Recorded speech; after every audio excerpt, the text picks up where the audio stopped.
Hello အားလုံးပဲမင်္ဂလာပါရှင်ဒီနေ့မှာတော့ခိုရာကဘန်ကောက်သုဝနဘူမိလေဆိပ်ကနေဖူးခက်ကိုသွားတဲ့အခါလေဆိပ်မှာဘယ်လိုတွေဖြတ်ကျော်ရလဲဆိုတာကိုပြောပြပေးသွားပါမယ်ရှင်ခိုရာကလေဆိပ်ကို Airport Ring Link စီးပြီးသွားပါမယ်ရထားစီးဖို့ platform ပေါ်တက်ပြီးတော့ရထားဆောင်နေပါတယ်ရှင်ရထားပေါ်မှာတော့လူနည်းနည်းများပြီးထိုင်ခုံမရလို့မတ်တက်ပဲစီးခဲ့ရပါတယ်လေဆိပ်ကိုရထားရောက်ရင်ရထားကနေထွက်ပြီးတော့ check in လုပ်ဖို့အတွက်လေးလွှာကိုတက်ရပါမယ်ကိုရာစီမဲလေရင်ရဲ့အချက်လက်တွေကိုတေချာအောင် Sawadi application နဲ့စစ်ကြည့်ပါမယ်ရှင် application နဲ့ရောက်ရင် flight check ထဲဝင်ပြီးတွားရမယ့်ရက်စွဲနဲ့လေရင်နံပါတ်ရိုက်ထည့်လိုက်ရင် check-in counter ထောက်ခါမဲ့အချိန် boarding counter တွေနဲ့ဆက်ရောက်မဲ့အချိန် package claim number တွေကိုကြည့်လို့ရပါတယ်ရှင်အပေါ်ရောက်တာနဲ့ဘယ်ကောင်တာမှာ check in ဝင်လို့ရမလဲဆိုတာကိုအခုလို departure book မှာကြည့်လဲရပါတယ်ရှင်။ဟိုရာစီးရမယ့်လေယာဉ်က FT4419 counter E မှာ check in ဝင်ပြီးတော့ boarding pass ထုတ်ရပါမယ်။ကိုရာကတော့ online ကနေ boarding pass ထုတ်ထားပြီးပြီမို့ check in မဝင်တော့ပဲတခါတည်းလေယာဉ်စီးရမယ့်နေရာကိုသွားပါမယ်ရှင်။ထိုင်းနိုင်ငံအတွင်းမှာသွားမှာဖြစ်လို့ domestic departure signboard အတိုင်းသွားပြီးကိုယ့်ရဲ့ boarding pass နဲ့ passport ပြပြီးတော့ဂိတ်ဖြတ်ရပါမယ်။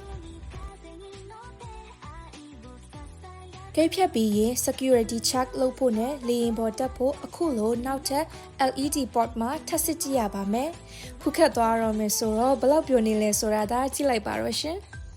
ဒါတော့ကရက်လေးတစ်ဖြတ်ပေါ့ရှင်ကိုရာစီရမယ်လေရင်မရှာတက်လို့အခုတိုင်ပတ်နေပါတယ်နောက်ဆုံးရှာတွေ့သွားပါပြီရှင် gate A4 ကနေလေရင်ပေါ်တက်ရပါမယ်မျက်နှာချက်က signboard တွေအတိုင်း gate A4 ကိုတွားရပါမယ်ပြီးရင်တော့ security check လုပ်ပြီးလေရင်ပေါ်တက်ဖို့ gate နေရာမှာစောင့်ရုံပါပဲရှင်လေရင်မဲ့လေးတွေ boarding ခေါ်တာနဲ့လေရင်ပေါ်တက်လို့ရပါပြီ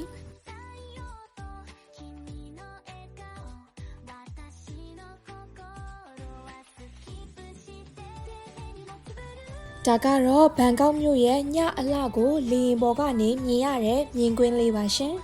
။တနအီကျော်လောက်စီးပြီးတော့ဖူးခက်လေဆိပ်ကိုရောက်ပါပြီရှင်။လေရင်ပေါ်ကစင်နာနဲ့ domestic arrival ဆိုတဲ့ဆိုင်းဘုတ်ပြထားတဲ့အတိုင်းလိုက်သွားပြီးတော့ luggage ထုတ်ရပါမယ်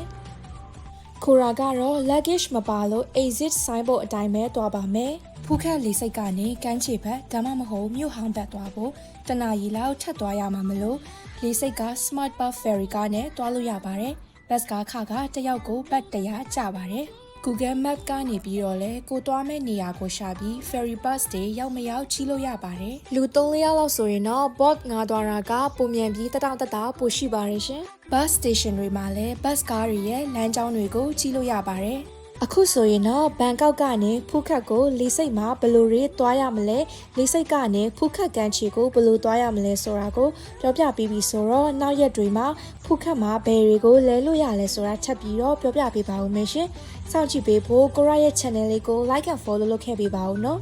ကိုရာရဲ့ဗီဒီယိုလေးကအထောက်အကူဖြစ်ခဲ့ရင်အသေးလေးပေးပြီးတော့ share ပေးခဲ့ပါဦးနော်နောက်ဗီဒီယိုမှာပြန်တွေ့ကြမယ်နော် bye bye